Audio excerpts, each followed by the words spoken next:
By 2:30 a.m., or essentially 2.5 hours into the entire invasion as a whole, and included in that being this massive battle occurring now at Fort Hood, there was approximately 1.5 hours left of major combat left to unfold, with 8 hours beyond that essentially being a massive cleanup operation involving going after the tiny, fragmented squad, platoon, and rarely company-sized elements that would be remaining, having had been shattered from their original larger formations out in the training areas. Leading up to that, there were still some relatively heavy combat situations left to explore insofar as within the scope of this battle. One such being that after the forces of the Russian Separate Motor Rifle Brigade, being a mechanized infantry battalion and combat engineer battalion, had swept through the southwestern portions of the post and into West Fort Hood to clear the Robert Gray Army Airfield area of enemy forces, as well as the Railhead area,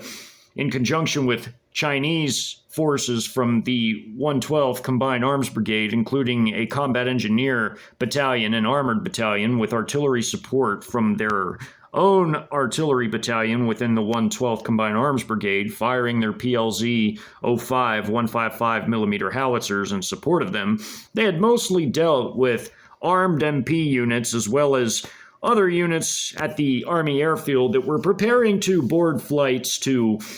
Fort Irwin in California, which was the national training center before the invasion broke out, where they were to conduct their pre-deployment large-scale training before being sent on overseas deployment. At that time of the airfield assault occurring by the two Russian battalions in conjunction with heavy fire support from Chinese artillery coming from their single PHL-03 longer range 300mm heavy rocket artillery battalion out of the 203rd Field Artillery Brigade of the 68th PLA Group Army. These forces showered the eastern side of the Robert Gray Army Airfield with heavy volumes of 300mm rocket artillery fire, simply smashing the 4th of the 227th Aviation Regiment, which the 4th Battalion of the 227th Aviation Regiment was a part of the Aviation Brigade within the 1st Cav Division. These forces were completely brushed aside by the enormity of the rocket artillery fire, with MPs and the other forces preparing to board their flights completely cleared and swept aside by the two Russian battalions, the combat engineers as well as the mechanized infantry battalion, who would then move north into western Fort Hood of its main post and begin to clear its side of the main post, along with also two armored battalions from the 16th Tank Division that had smashed into the southwestern parts of the post and would hold the outer cordon of the sweeping operation before then pivoting north in a later bid to act as a possible armored reinforcement should the Chinese forces, the combat engineer battalion and armored battalion that sliced their way into the post, possibly need any assistance going forward, as they were going directly for their very own objectives, which was a battalion-sized grouping of mixed armored forces, also from 1st Cav. These forces, by this point, had since cleared the entire main post between the two Russian battalions, the combat engineers and mechanized infantry, with support at the time from the two armored battalions blocking any escape from that side of the installation, along with the Chinese maneuver battalions belonging to the 112th Combined Arms Brigade having had smashed their way in from around the main gate area leaving one of its mechanized infantry battalions out of the two in this group to methodically go through the eastern portions of the post, as the Russians did in the west, and begin to clear them by cordon and sweeping operations, leaving the other two maneuver battalions to temporarily move north as these Russian armored battalions did to block escape, before then moving on to finish off 1st Cav artillery assets that were conducting interoperability training, including even with the 1st Cav artillery battery. There were 2 full battalions from 1st Cav, as well as a battery from another battalion of the 1st Cav's artillery and a battery from 3rd ACR's artillery squadron, as they had their Steel Squadron, which was their artillery squadron, or essentially battalion of the whole 3rd ACR. And one battery was training with the 2nd of the 82nd Field Artillery Regiment, which was a battalion, with the 2nd Battalion of the 82nd Field Artillery Regiment, which was part of the Divisional Artillery Brigade of 1st Cav, as well as the 3rd of the 16th, or the 3rd Battalion, 16th Field Artillery Regiment, which was another battalion within the Divisional Artillery of 1st Cav. And training with them was one firing battery from the 1st of the 82nd Field Artillery Regiment, as well as a battery from 3rd ACR's Steel Squadron, or their artillery squadron. And the batteries of these two battalions, along with the firing battery from the 1st of the 82nd, also of 1st Cav, were all self-propelled howitzer batteries. These were all M109A6 Paladins that equipped all these batteries, except for the 3rd ACR battery that was training with them, which operated M777 howitzers. These were now towed howitzers, as 3rd ACR had been changed to a Striker unit. Their artillery had changed as well, and they went from operating M109A6 Paladin self-propelled howitzers to now operating the towed M777 howitzers. And these two Chinese maneuver units, one mechanized infantry and one armored, were about to take them head on, as early on in the fighting, artillery had destroyed most of these forces, leaving just a handful of scattered guns and troops, as well as one full firing battery that was still left intact as an entire battery, attempting to flee the area. As when they were firing in this area, the 3rd ACR in particular, their battery that was training with these 1st Cav batteries, and these, including these 2 whole battalions, had fairly good cover in the scrub brush woods, as the towed howitzers were actually positioned in a thick scrub brush area, which somewhat camouflaged their position slightly, although they were eventually found and fired upon heavily. But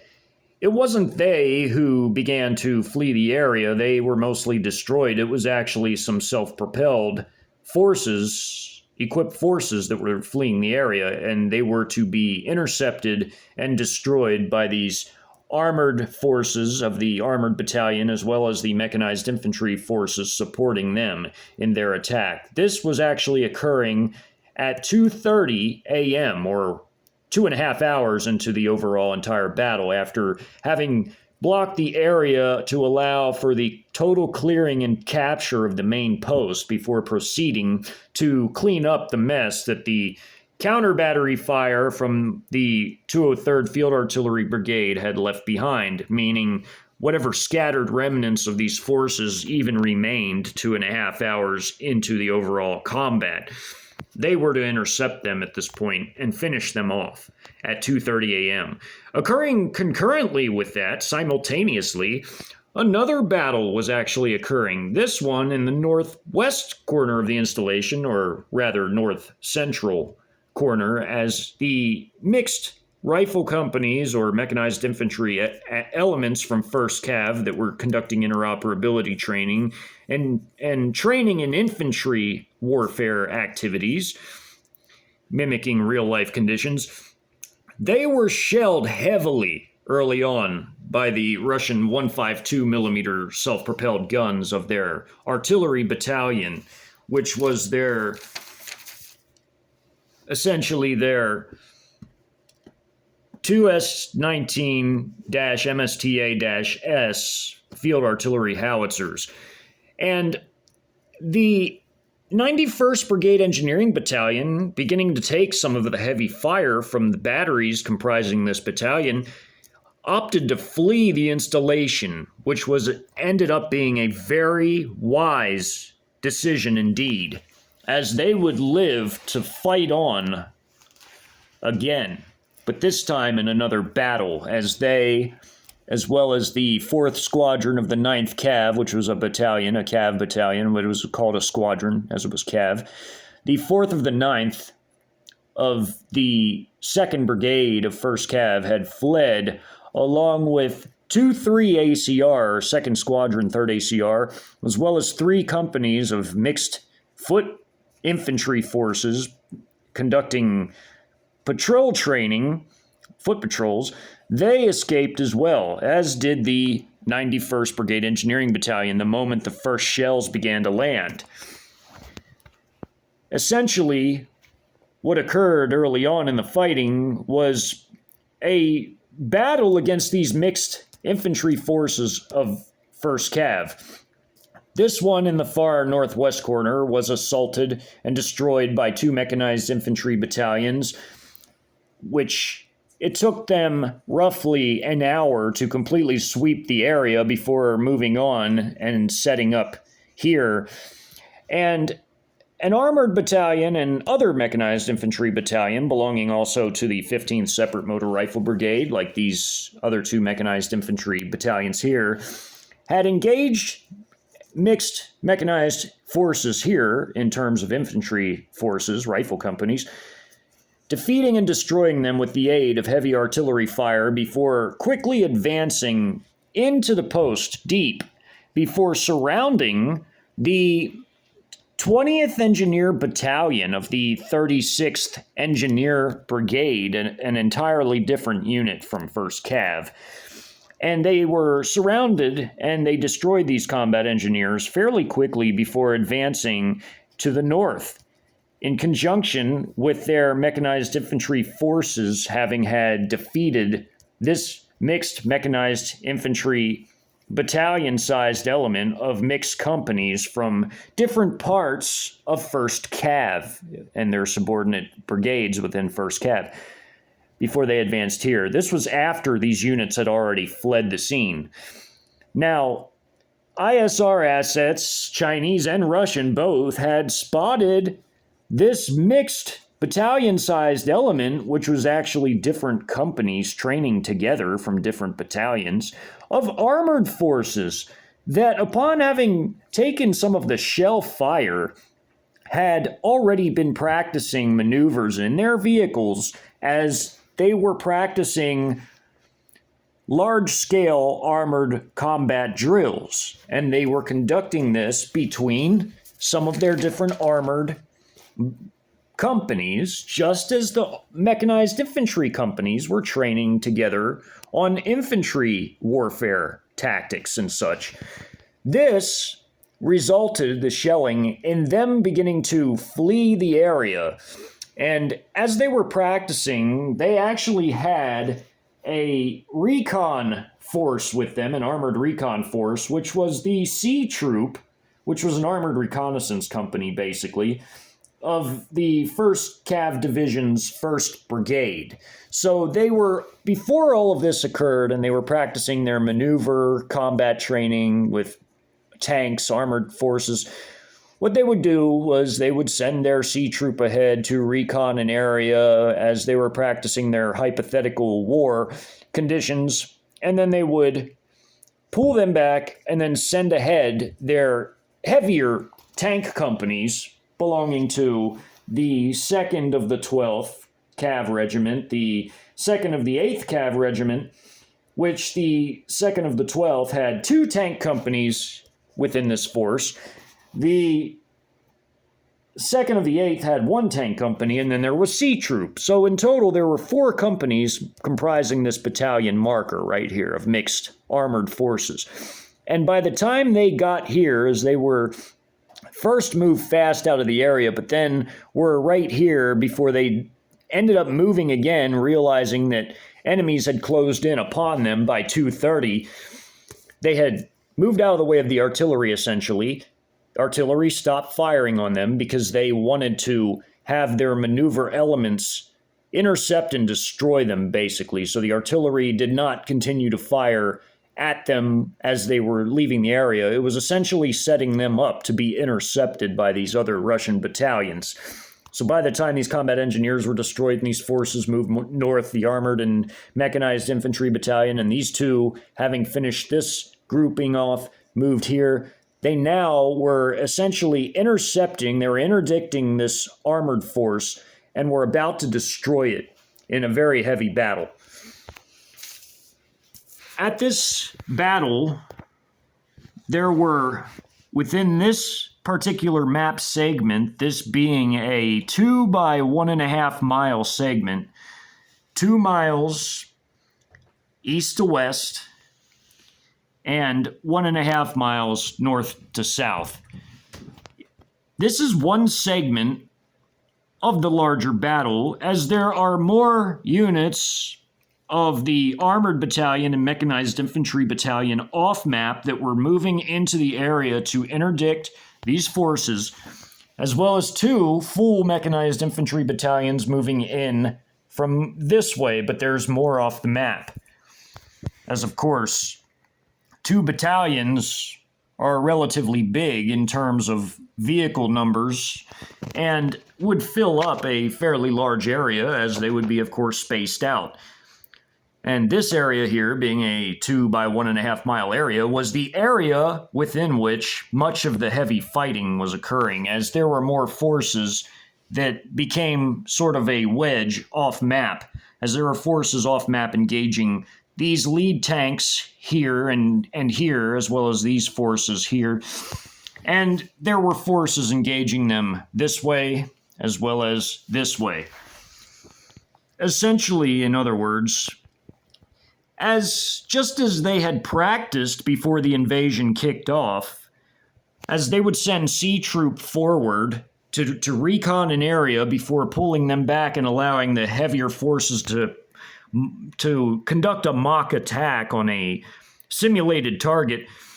the recon forces were at the very end, because now that the Americans had taken artillery fire and were fully aware there were hostile forces in the area, although they lacked any ISR assets or radio communications due to the anti-satellite attack and cyber attack and electronic warfare blanketing of the entire area of the installation,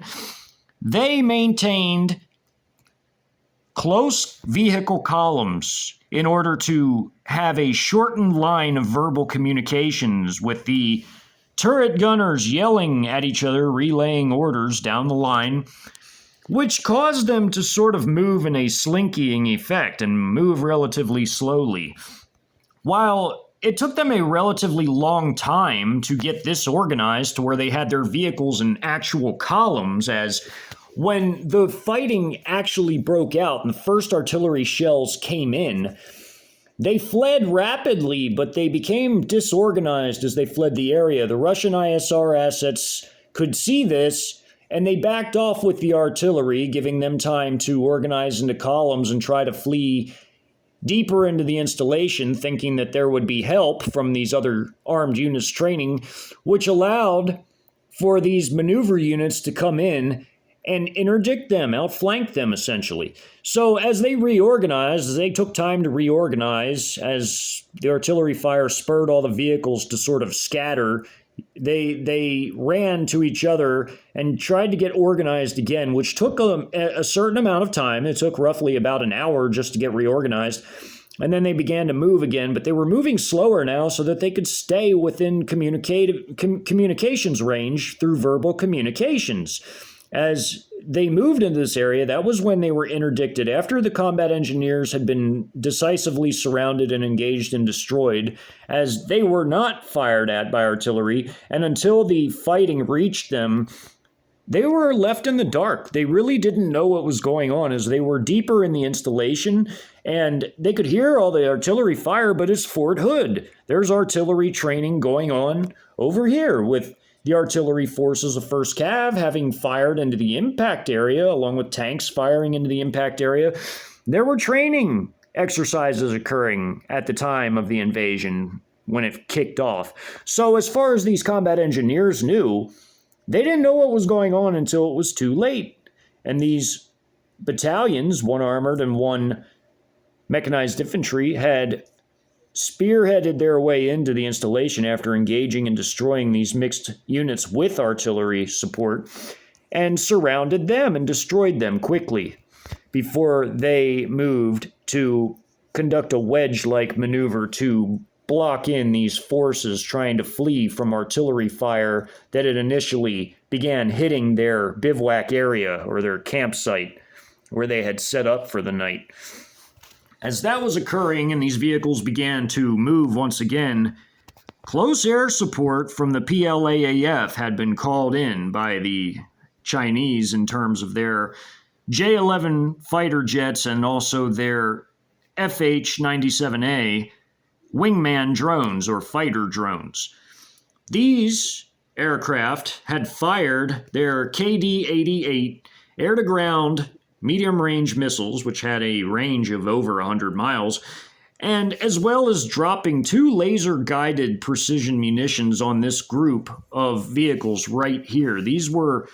500-pound munitions that were carried and dropped, laser-guided. And the Russians, for their part, their headquarters companies had a drone section with a track-mounted 5-rail launch system for Lancet 3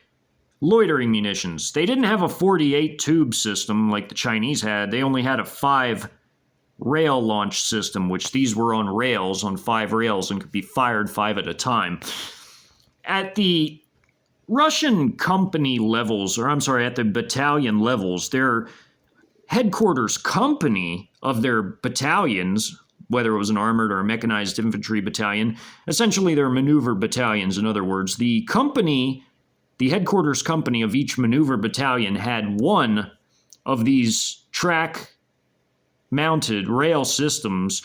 that could fire 5 Lancet drones apiece. And the headquarters battalion had multiples of these track systems, as in the headquarters battalion over the whole 15th Separate Motor Rifle Brigade. They had multiple drone sections that had these systems, multiples of them. Whereas at the battalion level, each battalion headquarters company only had one of these systems with a dedicated drone section that could fire 5 at a time. So between the headquarters battalion and the headquarters companies at the battalion level, they could fire 5 at a time from the companies, and they could fire about 30 at a time from the battalion level, because the battalions had more of these systems than did the companies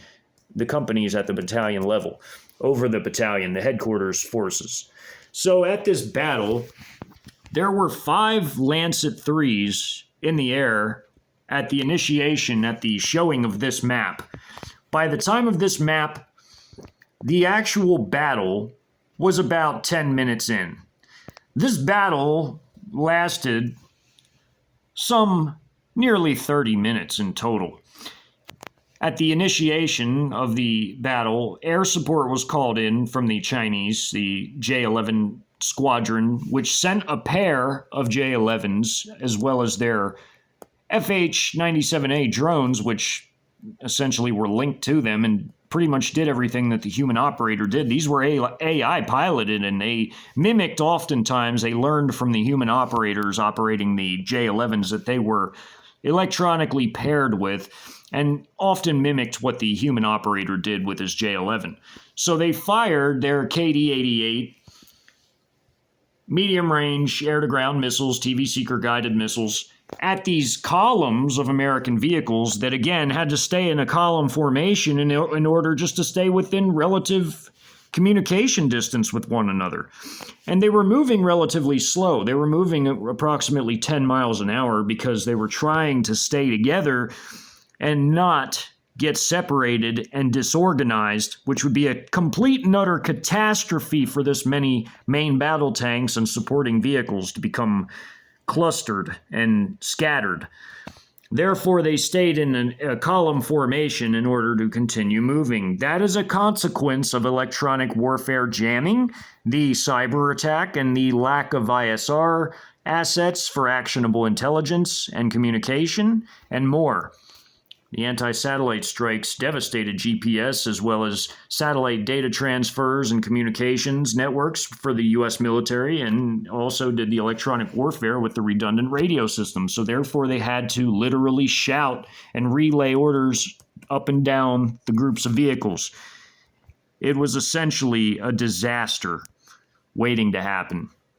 And when this attack began, the Armored Recon Company, or C Troop, which was back here behind the three main armored columns of these armored companies from basically the 2nd of the 12th Cav and the 2nd of the 8th Cav. So there were two tank companies from the 2nd of the 12th, and there were one tank company from the 2nd of the 8th, and C Troop, which were all training together, which formed a roughly battalion-sized armored element by American standards. And they were conducting their interoperability training initially to practice warfighting operations under real-life conditions, and they were doing their maneuver practicing how they would assault enemy forces, sending the reconnaissance element forward, and then pulling them back, and then sending the armor to attack. And they would repeat these processes, and then they would set up camp like they did at the time of the invasion, where they were camped out. They were temporarily bivouacked for the night. The artillery came in and scattered them initially, but then they regained their forces and got them back together into a coherent type of organization, and then they left. But it took a lot of time to do that, and as they were again doing that, one has to understand that this fighting here was wrapping up, as was this,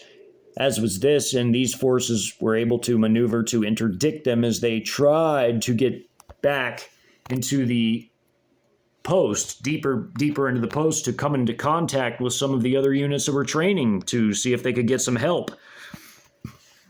But it turned out that they would never meet any other friendly units. They would only meet enemy units, as the Russians had ISR dominance and could see everything that the Americans were doing and where they were at any given second, as they had a constellation of squad-level reconnaissance drones, quadcopters like the Chinese did, and they also had platoon-level drones, and they also had higher altitude means of ISR, such as satellites. They had their GLONASS military satellites, as well as higher flying drones as well, and spy planes, but the Russians didn't have any of their high altitude drones at this battle, so they piggybacked off the high altitude Chinese drones, as the Chinese were also part of the coalition, using the orbiting WZ-7s and WZ-8 drones to see everything that was going on, as the coalition shared all their ISR assets with one another. The Russians had high-altitude drones in their battle down in Austin, as well as in the battle at San Antonio, but at the Battle of Fort Hood, they relied on the Chinese. So here, they called in Chinese air support at the opening of this map, 10 minutes into the fighting. The J-11 flies in, drops 2 laser-guided 500-pound munitions, and destroys these vehicles, as even before it dropped the munitions. A Lancet 3 came in and destroyed this command tank in the headquarters company of this armored company right here. Destroyed this tank. This armored personnel carrier, which was a supply vehicle, an armored supply vehicle of the headquarters company, was hit by another Lancet 3. And there were a few other Lancets from the 5 that were fired by the headquarters company of the armored battalion, such as here and here. But all of these things happening at roughly the same time, again, as always, it's very difficult to show them in a coherent order, so it will be attempted to do so, as, again, this is a real-life battle situation. Multiple things are happening at the same time. So, basically, as these forces move slightly to the south and east, they're moving through a valley at this point. They're coming down through a valley right here, as this valley has steep ground on two different sides, and it leads into another valley over here. They're coming down off of higher ground, having had moved through this area. There was a large hill right here that separated this column and the recon company, C Troop, right back here in the very back. There's a Lancet 3 right here that's about to hit and destroy this tank. So as this is going on and these forces are slowly moving through this area, the Russians had moved in, and they had one armored company in this particular part of the battle as the forces were moving in on a wedge to basically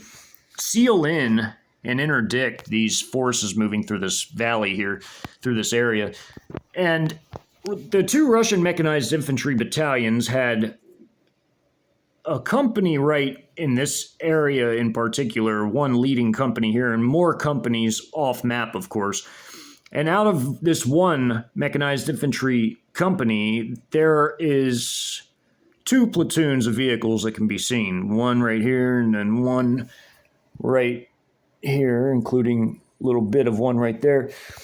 These are BMP-3s and MTLB armor personnel carriers, tracked vehicles of the mechanized infantry forces. And down here, of course, you had forces setting up their ambush as, again, their ISR assets seen the Americans and where exactly they were at any given moment and how fast they were moving, giving these Russian forces time to set up an ambush. This squad right here, this was a dismounted armored infantry platoon from the armored battalion, as the armored battalions were configured in a very similar way to the Chinese. They had armored infantry,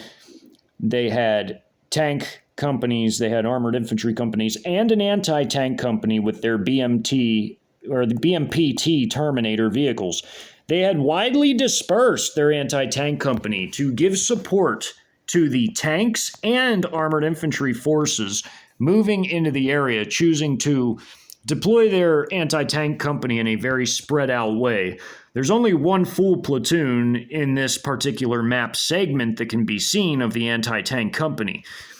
There was a platoon right here of 5 Terminators. This is from another platoon off map.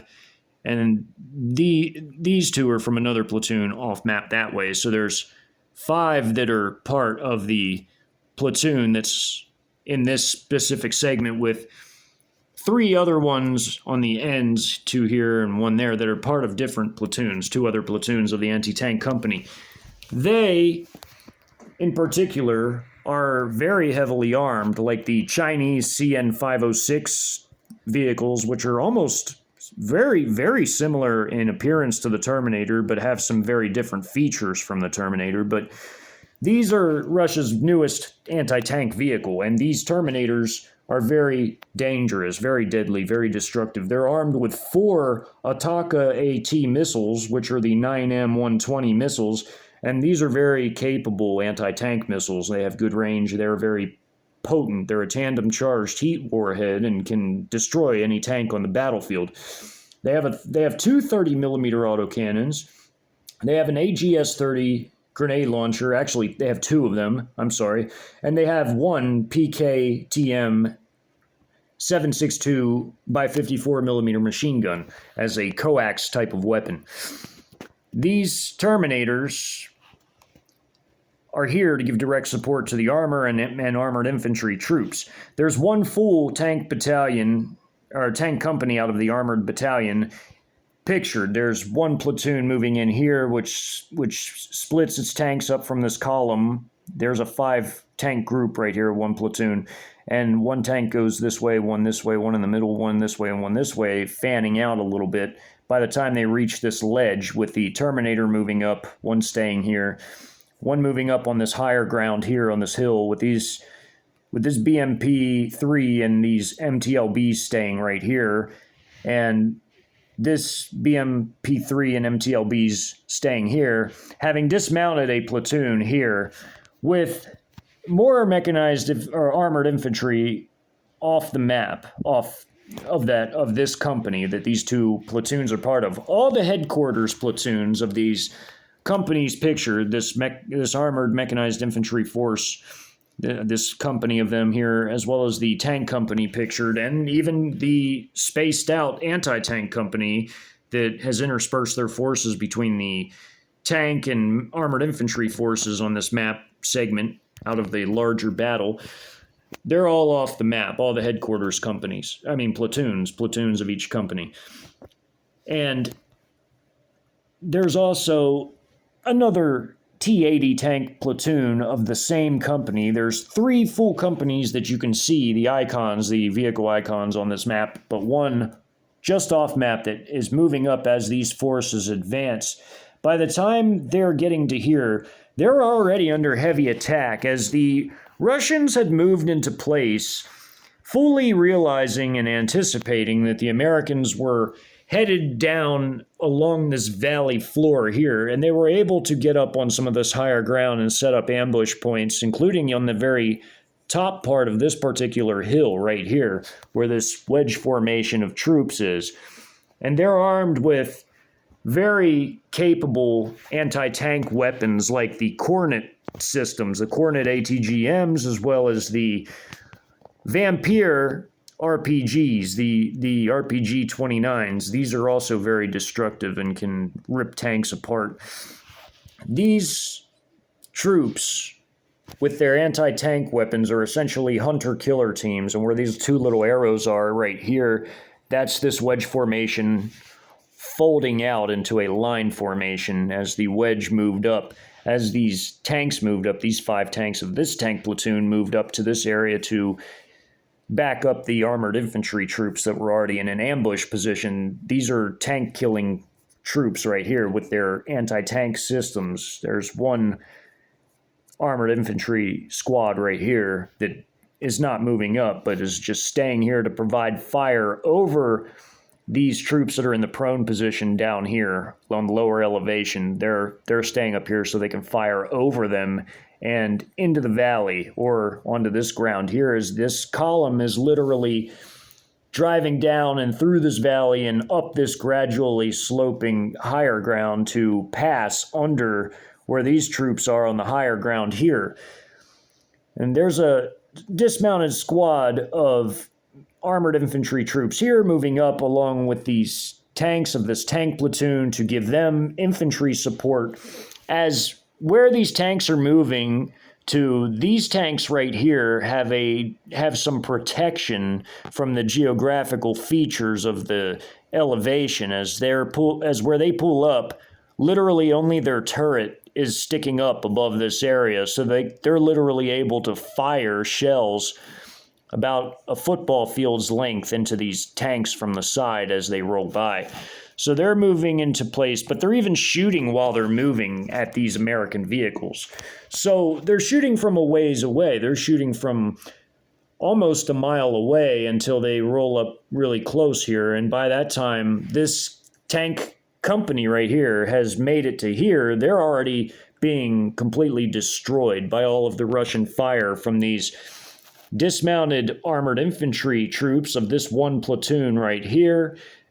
including from this squad from a different platoon and this squad from a different platoon, able to fire up and over the ledge with these tanks.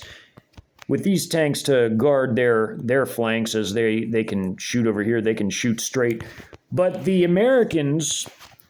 are able to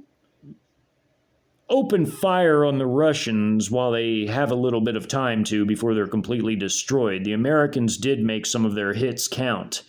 And this squad is moving into place here. to set up position in case they're called into the battle, to the fight. They were dismounted as well from the different platoon. So these forces all moving up into place along this ledge here to fire down into the valley and across it at this tank company, now splitting up around this higher ground here, this higher elevation. Some of it's steep on this side and this side, but on the top it's more gradual topography. There's forests and wooded areas all throughout this particular map.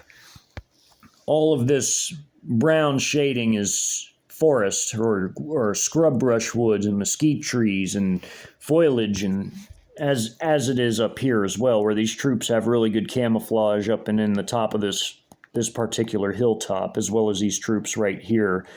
in ambush position, these hunter-killer armored infantry troops with their cornets and their Vampire anti-tank systems, as well as the tanks rolling in to have some camouflage as well, at least from the other side. And although these M1 Abrams have similar going for them, they can be seen by drones that are hovering over the whole area. So the Russians know where they are, but they don't necessarily know where all the Russians are. But they do get some good shots in, and they make them count. The Americans in this battle, by the time it's over with, are able to destroy 8 Russian vehicles, which is not too bad considering all of the odds against them. The Russian mechanized infantry battalions had called in for mortar support against the American armored forces, and although their 82mm mortars didn't do much, if anything, to the tanks, they were definitely a form of harassing fire against the armored vehicles and were especially dangerous for anybody that was protruding out of the top of the tank, as the shrapnel could cut them up. But the tanks themselves were not particularly harmed at all by the mortars, but it was a direct danger if the crew had to bail out of a tank or if the gunner was protruding out of the tank. Harassing fire was also called on this tank company, now splitting up as they're under enormous heavy fire, as these aircraft here, the drone, the FH-97A, and this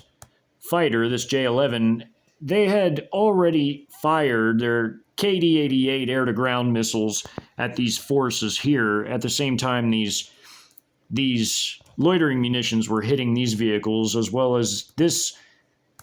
J-11 dropping its laser-guided 500-pound munitions on the headquarters platoon right here, destroying the other of its command tanks that wasn't already hit by the loitering munition like this one. These would be the command tanks of the company captain and XO and first sergeant. They would be in these command tanks, whereas the other tanks would have a platoon sergeant for the leader of a platoon of tanks, like 4 tanks would have a platoon sergeant, and of course E6s, E5s with crewing these tanks as well. These forces were being heavily engaged also by strafing attacks, such as this one strafing this group of 3 tanks here on the top of their turrets, completely destroying them with armor-piercing rounds. And this drone, this FH-97A drone, is strafing as well, firing over here and hitting these tanks, as well as having fired KD-88 air-to-ground missiles at them as well. As you can see, as these tanks maneuver into position to guard their flanks, while these other ones are moving in to orient and shift their fire this way, while the others are trying to do the same in the other direction, they're being hit by a whole array of different things. They're being hit by missiles from these Terminator vehicles, as well as 30mm autocannon fire and grenades from their grenade systems. They're being fired at by a whole array of different systems, as well as 125mm main tank gunfire from these T-80 main battle tanks, firing across roughly 500 meters across this valley at these tanks moving into position, at the same time as they're being hit by KD-88 missiles. But before the tanks are destroyed, they got in some shots as well, firing across at anything that they could see. And they hit a few of these T-80s with certain tank shells, like heat shells they hit them with, which the ERA kits on these tanks saved the tanks from heat shells, but it was a little different. They had Contact 5, which was some of the best ERA kits that there were, but there were still DU rounds that could penetrate that, but the heat rounds could not. And these tanks were mostly intact, even after taking direct hits from heat ammunition, except for this one that took a DU round and was completely destroyed. One of the T-80s was lost in this exchange. But before the M1 Abrams tanks were even able to fire again, they were being hit by far too many items. They were being hit by far too many munitions and weapons coming from the Terminator anti-tank vehicles, coming from the main battle tanks, even coming from some of the IFVs, the BMP-3s firing from way back here where they were a bit safer on the other side of higher and more elevated terrain, like where this steep elevation was and then this little hill over it. They were somewhat safer, but once this Terminator moved up top and fired its weapons, it was taking some fire from turret gunners on some of these tanks. But by the time this column rolled here of the surviving tanks that weren't destroyed by the strafing or the airdrop munitions, by the time the rest got here that also weren't hit by Russian fire from these, like the Kornet fire or the Vampire fire from these Russian infantry forces, by the time they made it here, they were being hit by mortars, and some of the mortars cut down the turret gunners on the surviving tanks that were making it through this gauntlet of all this fire. And when they reappeared to fire their turret guns at these forces, they were cut down by the mortar fire that was called in. And then after that occurred, the entire array of different firepower being fired from the Terminators and the T-80 tanks especially completely wiped them out at this point, as well as the continued fire of anti-tank systems like the RPG-29s and the Kornet missiles from these forces that spread out here in their ambush position. And they were still firing at other American tanks that were coming through this area also to enter the valley. They were being fired at. These tanks here of this tank company were being fired at by T-80 tanks, by armored infantry dismounts with potent anti-tank systems, whether they were anti-tank missiles or the RPG systems, the newest RPGs like the RPG-29. There was also an RPG-30 and 32. These were very new RPGs. These weren't the old RPG-7s that many people think of, or like the Chinese old Type 69 RPG systems, which are essentially for lack of a better thing to call it, almost a carbon copy of the RPG-7. These are the newest Russian RPGs,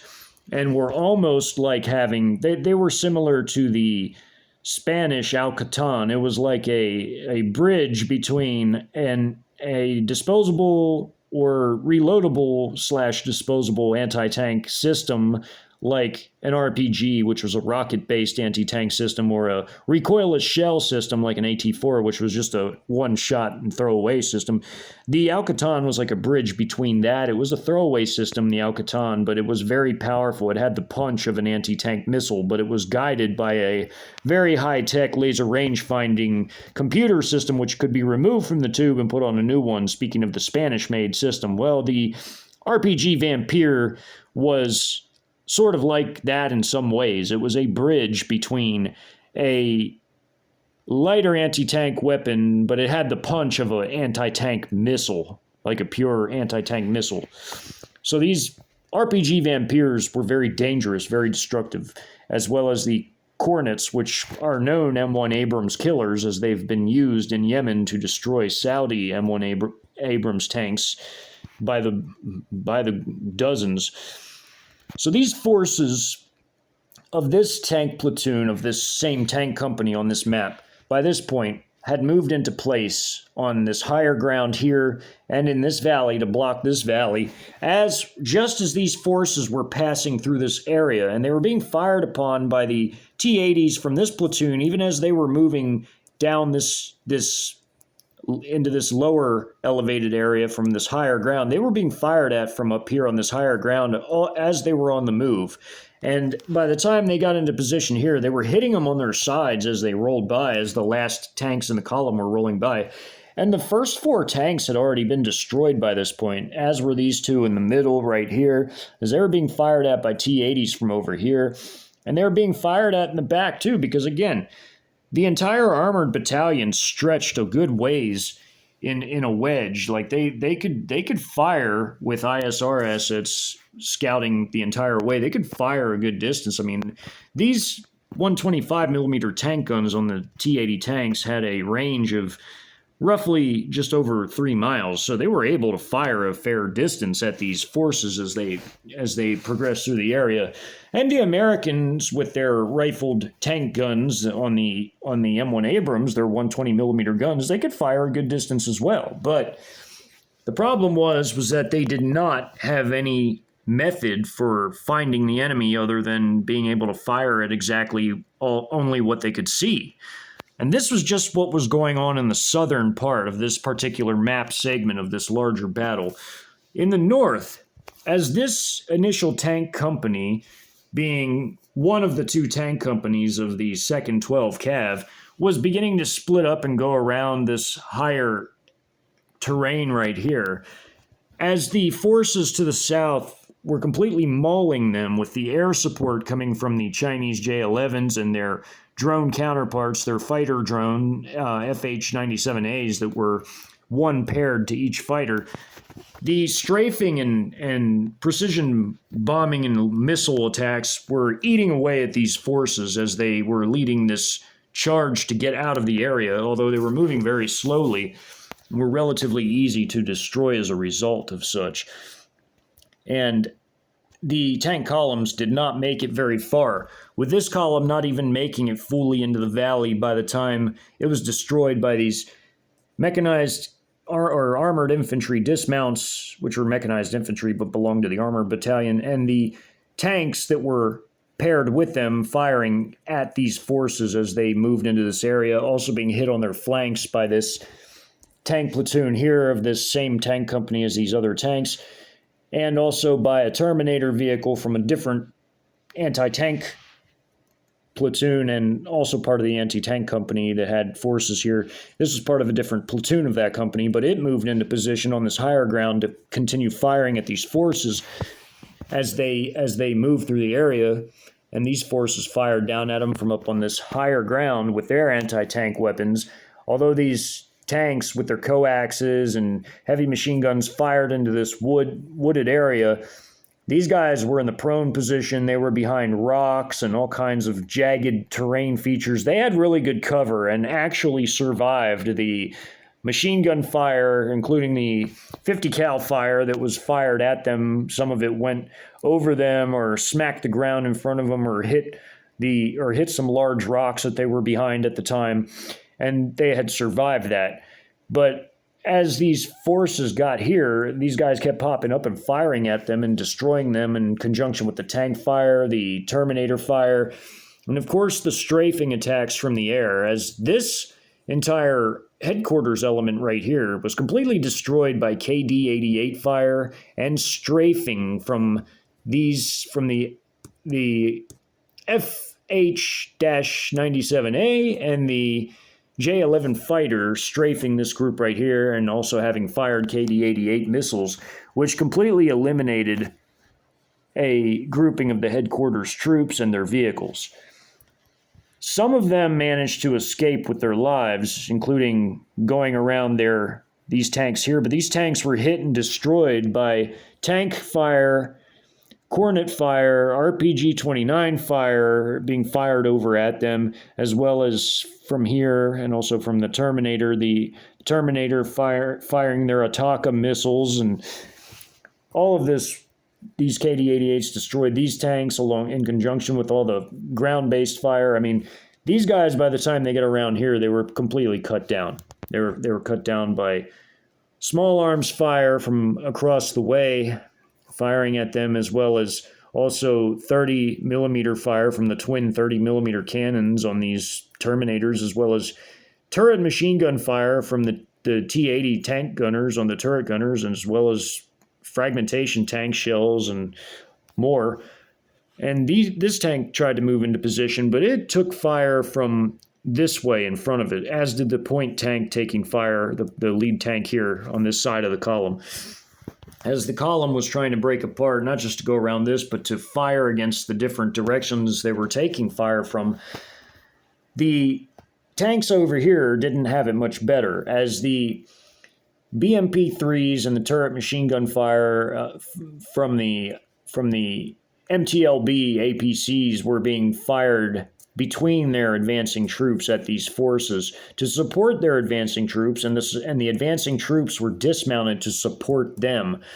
But they were fighting a very potent enemy in the form of the M1A2, and the M1A2 was able to get a few shots in before they were all destroyed. One had advanced up this way from the moment a mortar came in and blasted right in front of it. The harassing fire caused these tanks to disperse a little wider, and this one took a few mortar hits, but as it advanced here, it was hit from off the map by another T-80 from a different tank company, from the armored company. And as this tank advanced up here, it was being fired at from the side and also being fired at from the front by Cornet missile fire from the dismounted troops, and also IFV fire in the form of 100 millimeter shells, which didn't really destroy the Abrams, but it caused some damage. Like if it hit the track, it would blow the track, and also the autocannon fire with AP rounds would definitely do that as well. But the main danger came from the anti-tank missiles. And there were some missile pods on the sides of the IFVs, but the M1A2s got some good shots in. This one destroyed an MTLB armor personnel carrier, but it only eliminated the driver and the gunner, as the dismounted squad had already left the vehicle. So it destroyed this vehicle and eliminated the gunner and driver. With this one coming up on this gradually sloping higher ground and firing a good shot at this BMP-3 and completely destroying it with a sabot round. But in turn, one of the loitering munitions had come in and found its target in the form of this tank and destroyed it. And this tank was hit and destroyed by the other remaining of the 5 fired, the other remaining Lancet 3 loitering munition. And this tank was maneuvering to the front to assist the point tank, as there was fire coming from the front and from the sides, and also from across this valley, which caused this tank to maneuver behind this higher ground, which afforded it some protection from the fire coming from over across the valley. But the fire coming from straight ahead, as there was forces on both sides of this that were off the map firing, as well as the mechanized infantry forces vehicles firing from this direction, including anti-tank missiles, allowed for this tank to be destroyed by the time it got to the front. And this tank and this one, by the time it got here, was destroyed by the Lancet 3s. And this dismounted infantry squad had fired anti-tank systems as well in the form of Vampire RPGs, the RPG-29s, and also Cornets, as they bounded here, and this squad bounded here, and they fired at this tank and at this tank, because they were in a wedge formation. They could fire 2 different directions in that type of formation, as could this one here. And the point man could, of course, fire ahead. And the mortars called in for harassing fire did their job and kept the turret gunner down while this tank was destroyed as it tried to move out of the direction of the fire coming at it, and to lead this column as it was beginning to break up, and to try to guard the flanks coming from this direction. And this dismounted squad moved up this hill to take the high ground, and as it got here, it had taken some small arms fire from these guys, from these dismounts earlier that had tried to flee their vehicles as these missiles came in and destroyed the headquarters platoon. These escaping headquarters platoon personnel that were going this way were also firing up at them, and they fired back, and they were destroyed by the fire coming from over here. As again, all of this was going on at about the same time, so the order that these things are being shown in is roughly all happening simultaneously. This squad here, advancing in the middle of these high hills in this little valley between them, this wooded valley here, it's about football field wide or 100 yards wide. They're advancing through here. They're bounding and covering with this squad just to their right above them. But on the left, if looking north, they bounded ahead and they bounded ahead, and they were laying down fire on these dismounts here, as these dismounts also were trying to fire up the hill. And this tank had broken off the formation and was attempting to attack in this direction to support these dismounted headquarters troops that were now trying to fight back against these mechanized infantry troops from the mechanized infantry battalions that were this way on the line of contact. And these dismounts were engaged in a firefight with them as they tried to outflank one another, but it failed because the wedge formations were firing this way, and these guys on the higher ground were firing down at them as well to support their other troops they were bounding and covering with. And the tank that was coming through this area was spotted from on this side and being fired at from over here, the T-80s, as on this higher ground on this other side of the valley. These T-80s had a really good view of everything that was going on over here, except for on the other side of this particular jutting, steep, elevated high ground right here, as the topography definitely shaped a lot of what happened in this particular battle. As these American forces, including the tank, moved up here, they were destroyed by all the fire coming and directed by drone. As again, AI processing of real-time battlefield data and drones in the form of the ISR assets, being the drones, the quadcopter recon drones and the high-altitude drones, made directing fire extremely precise and also avoided friendly fire incidents, as everybody can coordinate at a moment's notice due to all of the combat data links possessed by the Chinese and Russians, and which allowed them to coordinate their activities through AI data processing faster than ever before and avoid friendly fire incidents, meaning that all their fire directed was done properly and in a safe manner to their own troops, including the fire coming from across the valley at this tank, and was done extremely precisely and accurately and avoided causing any type of harm to their own forces. And these forces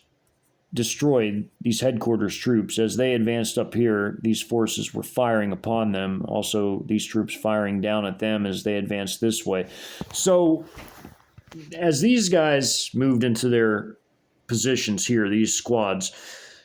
these forces were destroyed. This tank that peeled off and this group of headquarters troops that was running away from the destruction being caused to their vehicles, they straight up abandoned their vehicles the moment that the strafing began, and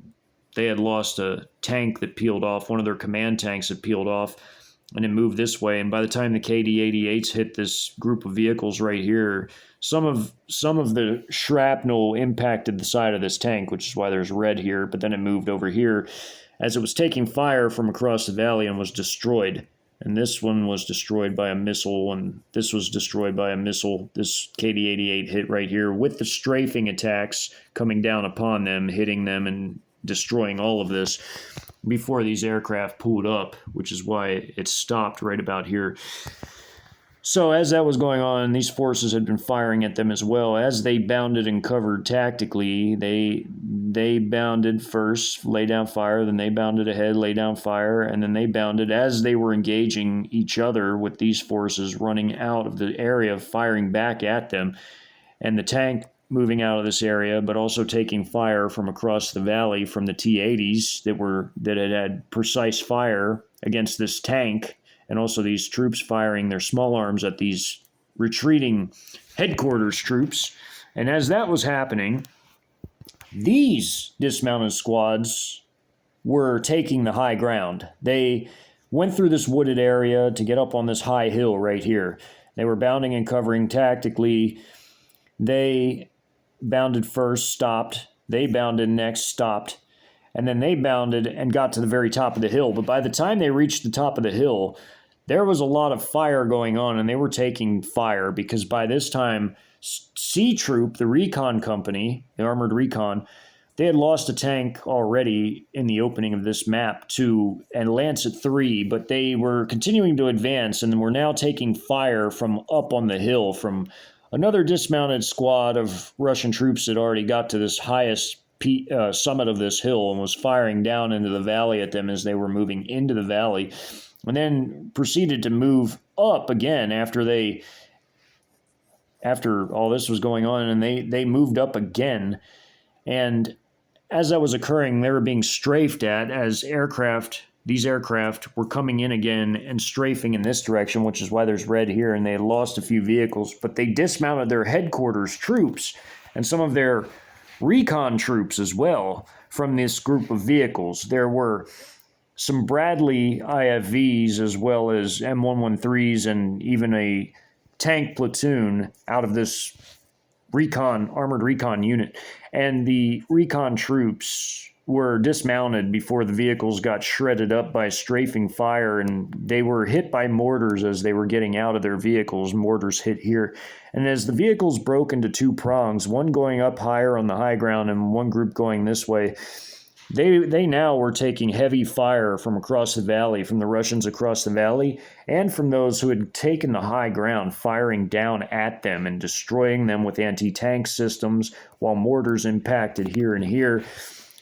And as this was going on, there were more dismounted squads, one here and one here, that left these group of vehicles that had broken up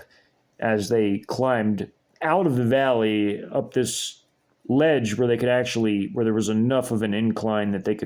could get up on this higher ground over the valley. It wasn't as steep here, in other words, and they could get up here, and they climbed up out of the valley because they realized that the valley was now a death trap, as they could see this other company being completely ripped apart going on roughly a kilometer away. They could see that far from where they were here. Of course, they had optics and everything within their vehicles as well, and they had infrared imaging, night vision. They could see what was going on. They could see the massive amount of proverbial fireworks taking place in this valley. So they climbed up out of it essentially, and that happened at the same time as all this was happening, and all of this was going on at the same time. So they got up here. They dismounted troops, some of their headquarters troops, and also their actual reconnaissance troops, which dismounted the vehicles and tried to take the high ground so that they could protect the flanks of their vehicles, and their vehicles tried to support them, but they were quickly engaged and destroyed by the time the vehicles reached here. And they had by that point, there were more dismounted squads, two of them, which got into a firefight on this side with this squad here, and were taking fire from this squad up here, while this squad and this squad were fighting these three squads here that had dismounted before their vehicles were torn up and destroyed by strafing fire, as well as fire from the Russian forces, from the BMP T Terminators and their Ataka missiles and their 30mm autocannon, and also their double autocannons, also the tank fire coming from the T-80 tanks that were over here on higher ground that could observe them coming up and out of this area here. They had a really good firing position from right here, these tanks did, and they fired at everything they could see and destroyed it. And also, of course, tanks rolling up through here, firing at this group as they moved, and tanks firing at this group as they moved. All of this was happening at the same time. It was essentially the perfect ambush. But some of the most intense firefighting, as far as back and forth exchanges of small arms, occurred on this hill, on this higher ground, as initially these troops got out intending upon guarding the flanks and taking the high ground to not just get a better view of the battlefield to try to figure out where to go next, because they lacked any sort of ISR assets, and high ground was essential to knowing what was going on around them, as they did have binoculars. There were reconnaissance forces, of course. And they had other equipment, and they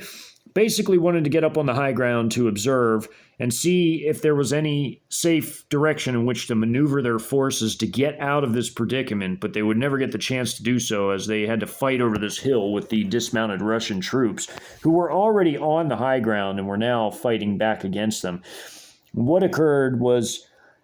these squads were bounding and covering themselves as they got out of their vehicles. While their vehicles were being hit, mortars came in. One mortar took out pretty much half of this squad, and the combat medics that were available were trying to tend them under fire as more mortars came in as they continued to move up the hill, and there were more wounded, and they were taking fire from on top of the hill, and they were losing a lot of people even as they were bounding and covering tactically. These Russians had the high ground, they had all the advantages, but the Americans kept trying desperately to fight back. So as this group bounded here, then they bounded, and they bounded, and then they bounded, and then they bounded, and then they bounded, and they decided to peel off to fight against this squad right here, while this squad would stay in the center to support this squad and this squad by firing at them and also at them. This squad right here in the middle. What happened here was the remainder of this squad, there were about 5 guys that were still able to fight. One was already wounded from the mortar hit. There were 4 other guys that were KIA'd. And this guy essentially, this group of 5 guys essentially bounded up here. Another mortar came in, KIA'd 2 more, and then there was 3 left. And then the 3 hooked around and tried to do a double fish hook on this group of Russians as they advanced here to meet them by the time they got here, but they tried to hook around them in a fishhook maneuver, which I explained before how that works. And then they did it again, but the Russians inverted a wedge formation. They were in a wedge, and then they went this way and inverted it facing them and finished them off, as there was only 3 of them left by this point, and this squad here was also firing on them, but at a safe angle so as not to hit their own troops, as they had drones monitoring this firefight, these 2 squads, and they could coordinate their actions together without causing any friendly fire incidents. As again, that's another major facet of modern warfare, is the fact that with artificial intelligence, combat data links, and ISR dominance, coordinating fire became easier than ever before for the Chinese and Russian forces, as that had already been seen before in the Great European Proxy War and was now also being seen in this war here. It was even seen in Syria as the Chinese special forces deployed there, utilized ample quadcopter reconnaissance drones linked to their AI, linked to their combat data links to constantly update them on fluid battlefield conditions, as China had sent combat forces to Syria on several combat deployments, including the Night Tigers, as they gave their special forces units illustrious names, such as that is an open source information that is readily available about the Chinese deployments to the Syrian civil war, where they were able to test out all kinds of their new weapons. And the Russians, of course, in Syria and in the European proxy conflict, they defeated these American troops as they got to the top of the hill, destroying the rest of these 3 and capturing a few out of these 2 squads that finally ended up surrendering to them as they eliminated the rest of the squads. And then they began to try to tend to the wounded that surrendered, as there were only a few survivors left out of these 2 squads, and there were none left out of the 3 that tried to charge the hill and maneuver around this squad here, as these 2 squads coordinated their fire and finished them off, firing at the right angles to ensure that it was basically like a L formation, like as done with a closing L, finishing them off and holding the hill intact and continuing to fire down at American forces as they tried to flee the area. By the end of the battle, 4 full American companies had been completely annihilated for the loss of only 8 vehicles for the Russians, having lost 2 T-80 main battle tanks, 1 Terminator vehicle that was directly hit by a 120mm tank shell from the M1A2 tanks, also having lost a few MTLBs, some off the map, and a BMP-3. And essentially, that was it. That was all the vehicles lost. It ended up being 4 MTLBs, one BMP-3, one Terminator, and 2 T-80 tanks, for the loss of 4 heavily armed American companies, including their C Troop of the 1st Brigade of 1st Cav, and the 3 armored companies present, 2 belonging to the 2nd of the 12th, and 1 belonging to the 2nd of the 8th, which were both battalions of 1st Cav, with their infantry elements having been destroyed early on, as their rifle companies were comprising these mixed forces of infantry, of mechanized infantry formations, training together in infantry training at the time the invasion had kicked off formally, with the 115th Brigade Support Battalion of 1st Cav here being destroyed by artillery very early on. They were completely wiped out. As a logistical unit, they were definitely a prime target to be eliminated, as they were training on their logistical deployment as far as driving weapons, ammunition, as in weapons, as in replacement weapons, ammunition, vehicle parts, and food and fuel and water. They were practicing their resupply operations, and they were a prime target to be destroyed, and the artillery shelling upon them was particularly heavy at the beginning, essentially completely wiping all of them out, scattering the remainder into the hinterlands of the installation, which later in the battle they would be completely swept up in the massive clearance operation that would take place in the final 8 hours of the battle to sweep up all the stragglers of all of these shattered formations that were training at the time of the invasion. With Russian forces and Chinese forces sweeping through the installation exceedingly rapidly, there wouldn't be very much left to clean up other than scattered bands of U.S. troops trying to put up resistance throughout the varied terrain features located on Fort Hood. As Fort Hood was a massive installation, and there were plenty of hiding places, which is what would cause the battle to drag on for another full 8 hours after the first 4 hours of major combat had come to an end. The next battle to be explored within the larger Fort Hood battle would be the combat occurring and the cleanup action of the Chinese armored battalion and mechanized infantry battalion that had at first blocked off the main post for the other mechanized infantry battalion to clear the eastern ends of it, as the special operations had taken the airfield and cleaned it.